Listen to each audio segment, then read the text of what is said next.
Before anything else, welcome to this channel where I share long, first-person stories about betrayal, hard awakenings, and the exact moment when someone finally decides to stop being naive. If you enjoy detailed, quiet stories that unfold like a confession and feel uncomfortably real, hit the like button, subscribe, and turn on notifications. Because what you're about to hear is how a simple visit to my lake house exposed the woman who was destroying my son's life from inside his own home, and how I chose to fight with my head instead of my rage. My name is Martin Calder. I'm in my early 60s, and for more than 3 decades the house by the lake was my sanctuary, my private refuge in the Cedar Ridge Mountains. 37 summers of noisy family gatherings, birthday parties that ended at dawn, and quiet weekends under the shade of the ash trees. That place had seen my children grow, my career rise and fall, and the last healthy years of my wife, Isabel. But the afternoon my truck rolled up the gravel road that Thursday, the peace I usually felt there vanished the second I saw the car parked by the side entrance. It was a silver BMW sedan with dark, tinted windows, a recent model, wedged a little too confidently near my gate. I knew every vehicle within 10 miles of those mountain developments. Since Isabel died 3 years earlier, I kept almost ritual control over who came and went from that property. That car was a stranger. I had driven up from my apartment in the old quarter of Northbridge to meet a contractor and finalize a quote for replacing the old dock. The teak planks had been losing the battle against winter moisture for years, and I wanted the work done before spring allergies and family plans turned every weekend into chaos. The contractor, a man named Carlos Benitez, was supposed to meet me at 2 o'clock. It was 1:45. My obsession with punctuality, forged over 40 years of corporate trials and board meetings, had put me there early. I parked my SUV in a way that slightly blocked the BMW, got out, and let the cold mountain air hit me. April in the hills carried that mix of pine resin and damp soil that always felt like the forest was waking up after hibernation. Birds were singing somewhere high in the branches, completely indifferent to the tight knot forming in my chest. Everything looked normal on the surface, but there was a thin layer of wrongness underneath, a tension I couldn't name yet. As I walked toward the front door along the stone path, the silence broke with a sound that froze me in place. Laughter. A woman's clear laugh, light and familiar, followed by the deeper tone of a man I didn't recognize. The sound came from inside my house. I stopped as if I'd stepped into a steel trap. Out of habit, my hand went straight to my phone to call the police, but my fingers stopped halfway when my brain finally registered the woman's laugh properly. I had heard that exact laugh 100 times over the last 9 years, at Christmas dinners, on beach trips, and my grandkids' birthday parties. It belonged to my daughter-in-law, Laura.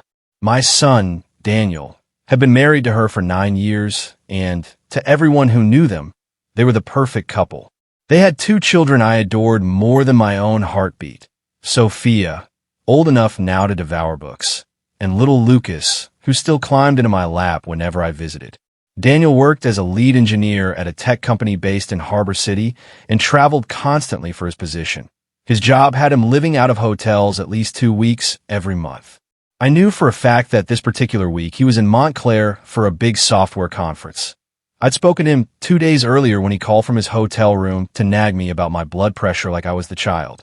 So why was Laura in my private refuge with an unknown man while my son was hundreds of miles away? For a moment, I simply stood on the path, unable to move, trying to force my brain to make the situation make sense. Maybe I was wrong. Maybe it was the television. Maybe she had brought the kids for a surprise visit, and that male voice was a neighbor dropping something off. But none of that explained why she hadn't told me she was using the house, or why there was a stranger's car by the side door. Legally, the lake house was still entirely mine. If Laura wanted to come, a simple message would have sufficed. Suspicion pushing aside denial, I moved quietly around the stone structure and edged toward the living room window, heart pounding so hard it seemed louder than the birds. I raised my eyes to the glass and looked inside, and whatever remained of my professional composure evaporated. Laura was sitting on my Italian leather sofa, the one my wife had used as her reading throne on August afternoons, and she was not alone. A man I had never seen before, around 40, well-groomed and too at ease, sat next to her, deep inside her personal space. His arm lay across her shoulders with the kind of casual intimacy that made my skin crawl. While I watched, he leaned in slowly and kissed her neck. She didn't pull away. She tilted her head back, closed her eyes, and laughed again, that same laugh I had followed from the gravel road. Nausea punched through me like a wave. This was the woman my son adored, the mother who tucked in my grandchildren at night, and there she was, turning my safe place into a cheap little hideout. For a moment, I felt completely detached from my own body, like I was the intruder, an invisible ghost watching a betrayal unfold in real time. The man said something I couldn't hear through the double glass, and Laura laughed again, that sound now sharp and false to my ears. She reached up and brushed his cheek with her fingertips in a gesture so natural, so practiced, that it hurt more than the kiss. This wasn't an impulsive mistake. This was routine. My phone vibrated violently in my jacket pocket, jolting me. It was a message from Carlos, the contractor. He was stuck in traffic on the main highway and would be about 15 minutes late. I didn't answer. My fingers felt like they belonged to someone else. I knew I needed to decide what to do in the next few seconds. I could storm in through the front door, announce myself as the owner of the house, and tear that man away from my sofa by his collar. I could shout, demand explanations, humiliate them both on the spot. That's what the wounded father in me wanted, the man who would do anything to protect his son. But I was also a retired lawyer with 4 decades of experience watching people destroy their own cases in fits of rage. Acting under emotional hijack rarely leads to victory, in court or in life. In my world, evidence is everything. Documentation is the only language judges understand. Timing is the blade that cuts deepest. I stepped away from the window as carefully as a hunter leaving a blind. I walked silently back to my SUV, my mind already shifting into the cold, methodical mode I had used to dismantle hostile takeovers and fraud schemes. I turned the vehicle around and drove about a quarter-mile back down the road until I found a small pull-off hidden by brush and oaks. I parked there, cut the engine, and sat breathing slowly until the adrenaline began to ebb and my thoughts lined up like files on a desk. My hands were still shaking on the leather steering wheel, but my mind was starting to clear with the same precision I used to prepare annual reports and closing arguments. First, I needed proof. Not assumptions, not guesses. Hard, irrefutable proof with timestamps. Something Laura could not twist into a misunderstanding later. I opened the glove compartment and pulled out my old digital camera, a high-resolution model I had kept for years to document property damage for insurance claims. Old habits from a lifetime in law. Record everything, even what you think you'll never forget. I got out of the car and headed back toward the house, this time cutting into the woods instead of using the main path. There was an overgrown trail Isabel and I used to walk on in the mornings, one that came out near the back of the property behind the tool shed where I kept firewood and garden equipment. From there you could see the rear porch and the big windows overlooking the lake from a slightly elevated angle, hidden by trees. I moved slowly through the underbrush, placing each step as carefully as I could so I wouldn't snap a branch and give myself away. A part of me felt ridiculous, creeping through the pine shadows like some third-rate detective in a cheap thriller, but the part of me that wanted justice for Daniel knew this was the only way to protect him. When I reached the back of the shed and crouched behind its wooden wall, the view into the living area was crystal clear. The curtains were wide open. They trusted the illusion of isolation a little too much. They had left the sofa and were now standing by the marble island in the kitchen. The man was pouring red wine into 2 of my crystal glasses. My wine, one of the better bottles I had brought up from the city last autumn, saved for special evenings. The arrogance of it all was almost worse than the kisses. I raised the camera, zoomed in, and started shooting. Click. Laura accepting the glass with a conspiratorial smile. Click. His hand sliding around her waist while she took the first sip. Click. Her leaning toward him, eyes closed, mouth parted. Click. A long, unhurried kiss that had no place in a marriage, let alone in my house. In the next 10 minutes, I took around 20 photos. Each shudder sound felt like it was carving a line across my chest, but I kept going.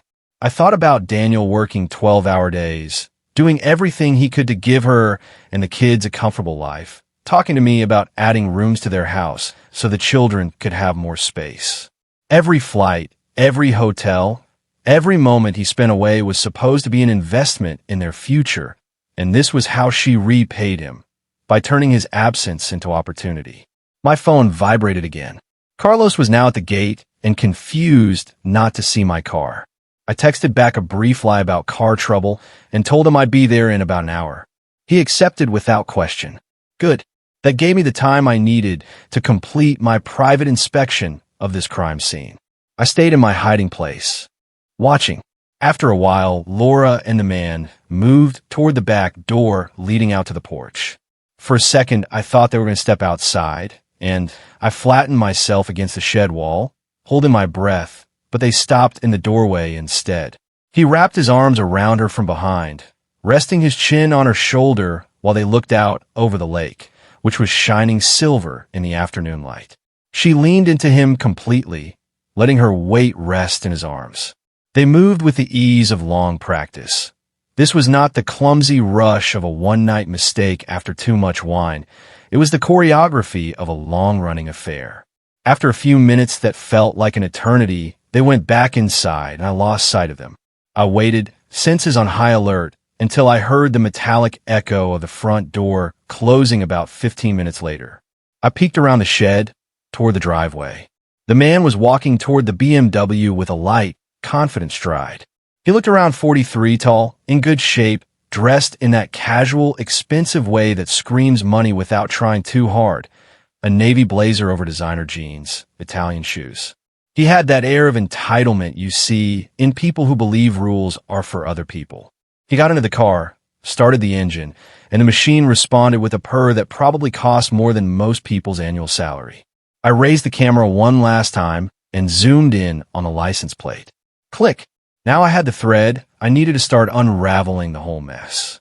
Once the BMW disappeared around the bend in the road, I stayed crouched in the shadows for another 10 minutes, wanting to see how Laura behaved when she thought she was finally alone. Eventually, the front door opened again, and she stepped out, moving quickly, adjusting her handbag on her shoulder. Before going down the porch steps, she turned back and locked the door with a key of her own. My key, or rather a copy of the set, I had originally given Daniel years ago for emergencies. He had passed them on to her in a meaningless gesture of trust. Now that same key had opened my sanctuary for this. Laura climbed into her spotless white compact SUV and drove away in the opposite direction the BMW had taken. Smart, I thought coldly. Different routes, staggered exits, minimizing the chances of being seen together by chatty neighbors. They had done this before. I waited another 15 minutes, listening to the forest settle into silence again, then finally walked back to the house and let myself in with my own key. For the first time since Isabel died, entering that house felt like trespassing. I did a slow, methodical sweep of the rooms, looking for physical traces of what I had just witnessed. The crystal wine glasses were washed, dried, and placed back exactly in their usual spot. The sofa cushions had been fluffed and arranged to erase any impression of two people pressed together. If I hadn't seen it with my own eyes, I would have believed the living room had been undisturbed all day. She was careful, meticulous, with the cold blood of someone who has been living a double life for a while. In the master bedroom, my breath caught for a second. The bed was made, but not the way I leave it when I'm alone. There was a subtle shift in the position of the pillows, a faint unevenness in the linen duvet, a ghost of weight that didn't belong to me. I stood in the doorway of that room, the room where Isabel and I had shared 37 years of late-night whispers and half-finished dreams, and felt a deep, grinding anger rise inside me. It wasn't just about what she had done to my son. It was about the violation of my home, my memories, the last physical trace of my wife. Laura had treated my sacred place like a rented motel.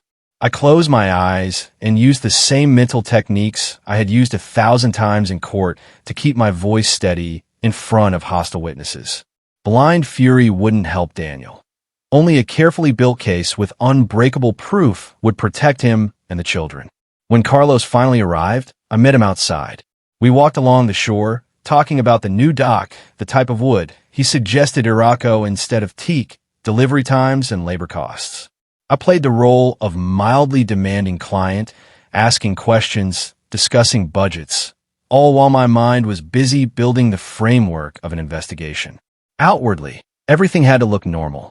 After he left, I sat at the heavy wooden kitchen table with a yellow legal pad and my favorite fountain pen.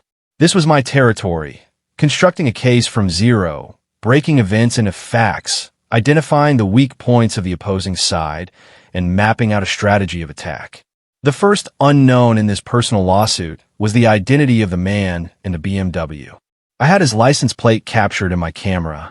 Fortunately, my career had left me with a contact list full of people who lived and breathed discretion. I pulled out my phone and called an old colleague, Hugo Ramirez. Hugo and I went back decades, to the trenches of corporate and criminal law. For years, he had run one of the most discreet private investigation agencies in the capital. He had helped me with forensic audits, tracking assets hidden in shell companies, and background checks for high-risk mergers. He was meticulous, professional, and above all, he never talked. Exactly the kind of man this family tragedy required. I told him I needed a full identity profile from a license plate number. He didn't ask why. Hugo understood that if I called him personally, the matter was already on fire. He called me back 2 hours later, just as I was standing on the porch watching the sunset over the lake, a glass of brandy in my hand that I never actually drank. The BMW, he said, was registered to a man named Diego Alcazar, 43, living in one of the most exclusive gated communities in the suburb of Los Encinares. Married, 2 children in school age. Senior financial advisor at a prestigious investment firm on Kingsley Avenue in the city. In other words, another man with what looked like a perfect family on paper. Hugo went on. Diego had been with the firm for around 14 years, handling high net worth portfolios. His wife, Marina, had been married to him for 13 years, their marriage apparently solid from the outside. I asked Hugo how long he thought he would need to turn what we had into a devastating divorce and custody case if my son decided to pursue it. On the other end of the line, with his usual raspy voice, he went straight to the point. He said we would need phone records, credit card trails, and field surveillance. That would take time and money. I told him to proceed without worrying about the cost. Money was the least of my problems. What was truly at stake was my son's financial stability and emotional future. Over the next 2.5 weeks, Hugo put together a file that would make any top law firm nervous. What he found was worse than anything I had allowed myself to imagine. The affair wasn't recent. It had been going on for almost 20 months. He dug up receipts from boutique hotels along the Sunrise Coast, charges from Michelin star restaurants, and a weekend trip to a historic city down south that Laura had sold to Daniel as a healing getaway with her college friend from Harbor City. In reality, she had spent 3 days in a luxury suite with Diego. But the worst part wasn't the sex or the lies.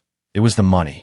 Hugo identified unusual movement in the joint account Daniel and Laura shared. At first, it was small withdrawals, a few hundred here and there that could pass as normal expenses. But over the last 12 months, the amounts had grown. 1,500, 2,000, almost 4,000 in one go, always timed to coincide with Daniel's business trips abroad or to Montclair. The total withdrawals, tied to their little adventures, added up to just over 38,500 euros. Hugo shared a theory he had developed while following Diego's financial trail. Diego had recently taken out a second mortgage on his house in Los Encinares, and his firm was under quiet investigation by the National Financial Authority for questionable investment practices. The man was drowning financially. Laura wasn't just betraying my son in my bed. She was draining his savings to support her lover's lifestyle and patch his professional mess. It wasn't just adultery. It was a large-scale emotional and economic fraud. As a lawyer, I knew that was the nail we could hang her downfall on. I carried that knowledge like a block of lead for 3 endless days. I couldn't sleep, and food tasted like dust. Every time I closed my eyes, I saw Laura's face, that look of gentle innocence she always reserved for Daniel. The soft way she called him love while promising him a future she had already sold. Every memory of her became part of an intricate architecture of lies. My first instinct, the rawest one, was to drive straight to their house, throw the photos on the coffee table, and force her to confront every frame. I wanted to see her mask crack, but experience whispered that this would be a catastrophic tactical error. Daniel adored her. His love was a blind spot big enough to swallow reality. If I moved too soon, he might side with her against me, resenting me for having uncovered the truth. This wasn't a household argument. This was a high-stakes litigation. I needed strategy and the sharpest legal mind I knew in family law. I called an old rival, now friend, named Clara Benavides. She was, without exaggeration, one of the most brilliant family lawyers in the capital. We had crossed swords in several commercial cases, and I had always admired the way she could dissect an opponent without raising her voice. I drove to the city and met her in her office on a quiet street near the financial district. I spread the horror on her glass desk. The photos from the lake house, the plate report, Hugo's dossier, and the bleeding bank statements. Clara reviewed each document in silence, eyes scanning with predatory precision. When she finished, she leaned back and spoke in that calm tone she used right before going for a jugular. She told me, frankly, that on a human level this was a tragedy, but legally it was a gift. If Daniel wanted a divorce, the evidence was overwhelming. Beyond the affair itself, the financial misconduct gave us crucial leverage for both the division of assets and custody. In our current legal system, adultery alone carries little weight in terms of money or criminal penalties, but malicious dissipation of marital assets is a different animal. If Laura had been systematically channeling marital funds to cover her lover's debts, we were facing deliberate mismanagement of the joint estate that would directly affect how assets were split. She would have to answer for each euro removed. More importantly, it struck at the heart of custody. Laura hadn't only cheated on her husband, she had put at risk the financial security of her own children. Clara's strategy was clear. We would use this to show that the environment around the mother was unstable and that Daniel should have at least shared custody, if not primary custody, depending on how things unfolded. But she also warned me that timing was critical. We needed to secure Daniel's accounts, prepare the lawsuit, and have everything ready before Laura sensed danger and started erasing digital trails or emptying remaining funds. "You have to talk to your son today," she said. That was the hardest conversation of my life. I called Daniel and, in the most neutral voice I could manage, asked him to come to my old office in the city that Saturday morning. He noticed the urgency instantly and arrived with worry written all over his face. I sat him down in that room where I had once negotiated mergers and fought battles that seemed huge at the time, but compared to this were now nothing. For the first time in that office, my hand shook. How do you rip the blindfold off your own child? How do you tell him that the life he believes in is a painted backdrop? I started with the lake house, with the strange car, the laughter, and the shapes behind the glass. His face drained of color. He began to shake his head, as if he could make reality change by simple refusal. "No, Dad, you must have misunderstood," he said. "Laura was with the kids." "That's impossible." I didn't argue. I simply slid the printed photographs across the desk, one after another. I watched his eyes move over each image, watched his hands tremble more violently with every frame. I saw my son's heart shatter in real time, and that pain tore through me far worse than any defeat I had ever suffered in a courtroom. When he finally spoke, his voice came out thin and broken. "How long?" I gave him Hugo's timeline. Almost 20 months of lies, the hotels, the fancy restaurants, the false girls' weekend in the southern city, the full identity of Diego and his precarious financial situation. Then I delivered the deepest cut, the money. Daniel stared at me like I had plunged a knife into him. 38,500, he repeated, eyes fixed on the records showing how Laura scheduled withdrawals to match his trips. He got up abruptly and walked to the window, staring out at the garden where he had grown up, the same lawn where he had learned to play soccer and where, years before, he had introduced Laura to his mother with pride. When he turned back, his eyes were bloodshot. "What do I do now, Dad?" he asked. I told him about Clara, about the legal roadmap, about how we would protect his assets, and, most importantly, Sophia and Lucas. He nodded with a weight that looked like it would break his neck. In that single hour, he seemed to age 10 years. "I want to talk to her," he finally said, his voice hardening. "I need her to say it to my face." I understood, but I imposed one condition. He had to wait one more week. We needed to secure what was left of his finances and document the state of every account and property before giving Laura a reason to start burning everything down out of spite. Daniel, who had always trusted my instincts, agreed to endure 7 days of silence. Over the following week, Clara and I worked like we were back in our most intense years. We requested historical statements, blocked investment funds preemptively, and compiled a case file whose thickness alone could intimidate anyone. Clara found something else. Diego's firm wasn't just under routine review. It was facing a deep audit over misappropriation of client funds.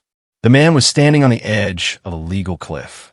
His affair with Laura was just a footnote in his coming collapse. Before unleashing the final blow, I made a risky move my original plan didn't include, but my instinct insisted on it. I didn't call Laura, and I didn't call Daniel. I called Marina, Diego's wife. The circle needed closing. She answered on the third ring. Her voice was soft and polished, with that effortless courtesy that comes from a life spent in the upper social tiers, completely unaware that the ground under her feet was about to split open. I introduced myself by my full name and former professional title, apologized for the intrusion, and told her I had crucial information about her husband's activities that affected her financial security. I spoke plainly, without cruelty, but with forensic precision, about the relationship between Diego and my daughter-in-law, Laura. On the other end, silence fell like a stone into a well. When she finally spoke again, her voice had turned into a blade of ice. She asked to see the evidence immediately. I sent her a digital selection of the most explicit photos from the lake house, along with the hotel invoices Hugo had tracked down. She called back 2 hours later. Her voice was shaking, not from surprise, but from contained sobs, yet what she gave me were words of gratitude. She confessed that she had been living with a vague suspicion for months, but Diego's skill at gaslighting had made her question her own sanity. Now, at last, everything made sense. The sudden late meetings, the unexplained trips, and especially the second mortgage he had pressured her sign. We spoke for almost an hour, two parents connected by betrayal on opposite sides of the same mess, drawing up a containment plan to protect the only thing that still mattered, our children and grandchildren. She laughed bitterly when I mentioned the money Laura had siphoned from Daniel's accounts. Diego wasn't just accepting that stolen money. He was also bleeding his own family dry, raiding the savings meant for his children's education to plug the holes in his failing career. We agreed on a coordinated maneuver. We would confront our respective spouses at exactly the same time on Sunday afternoon, to prevent them from warning each other or making last-minute moves with whatever funds they still controlled. We fixed the moment, Sunday at 5. Daniel stayed with me in my apartment in the city on Saturday to avoid arousing suspicion. He sent Laura a casual message saying he was visiting an old college friend in a nearby town. That night, we barely slept. We talked about life, about his mother, about the way love can turn us blind to the most obvious signs. At one point, staring at an old painting on the wall, he asked me if I thought Laura had ever truly loved him. I told him the honest truth as I saw it. The human heart is a labyrinth of contradictions, and we may never know what was real in her. But at this stage, the only truth that mattered was the future safety of Sophia and Lucas. On Sunday, right on schedule, Clara drove out to Daniel's house in Los Encinares. Laura arrived at 5:30 with the kids after an afternoon at a park. After kissing the children mechanically, she was surprised when Daniel gently asked them to go upstairs to the playroom. When the house was finally quiet, he invited her to sit on the sofa, the same one that had hosted so many lies, and with a calm that made me fiercely proud, he laid out the entire case. The surprise visit to the lake house, the photographs, Diego's full identity, the missing money. Laura went pale, but her first reaction was attack.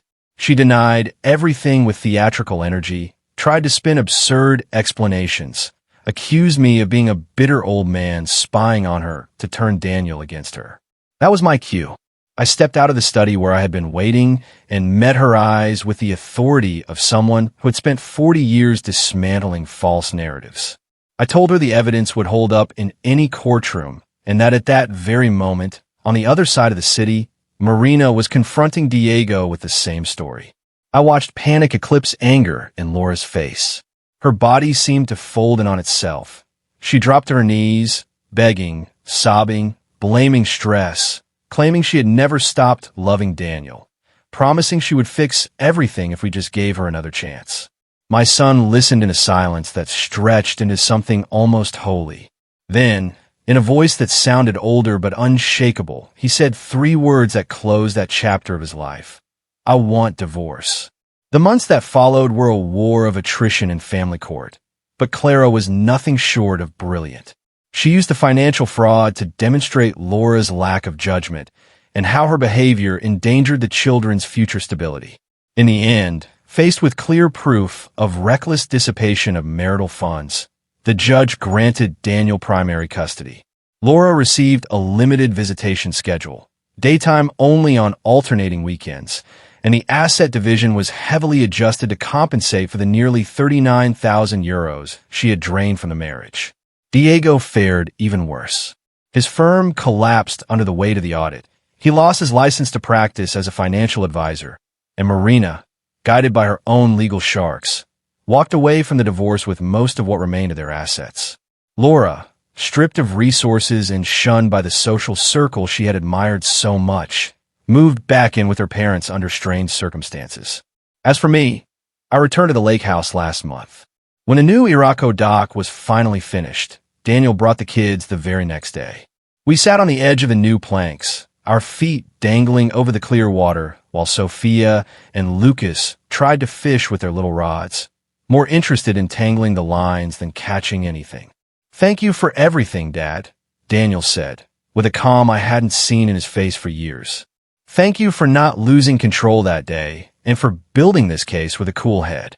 I told him that's what a father does, protect the legacy of his family, no matter how old the children are or how much gray hair they have. That same night, I received a message from Marina.